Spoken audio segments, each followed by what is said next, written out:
Oftentimes, ang singaw po is considered as a viral infection.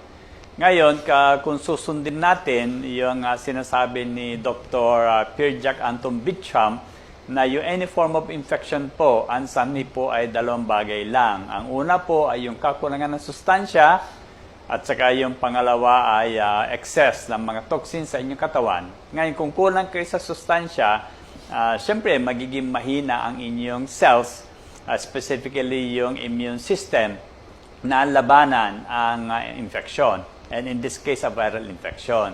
Kung sobra naman kayo sa toxins, ito po ay magpapahina ng inyong immune system. As the word implies, toxins po is mga laso sa ating katawan and therefore siya mismo ang magdadamage. So kung gusto nyo mawala ang inyong singaw, the first thing you have to do is to complete yung 6 essential nutrients sa ating katawan, specifically ang carbohydrate, protein, fats, vitamins, minerals, and water.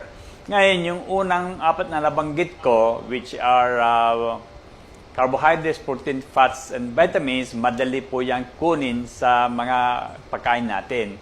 However, ang minerals po ay napakahirap. Kasi dating back 1936 ang sinasabi ay yung pagkainan ay yung lupa kung saan po tinatanim yung mga pagkain po natin, in this case yung vegetation, kulang na sa minerals and therefore that will lead to mineral deficiency. And kung napanood nyo po yung first video presentation, kung paano po palakas ang immune system, naging bahagi po doon yung role ng magnesium, yung selenium, yung zinc, at mga iba-ibang klaseng mga vitamins din.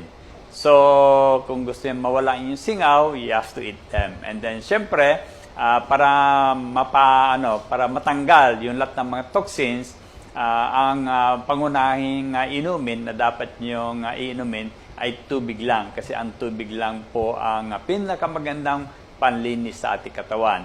So, by eliminating itong mga toxic things, itong mga toxic elements, usually, ay nanggaling sa mga processed food, refined foods, instant food, at saka yung pag-iinom nyo ng mga commercial beverages.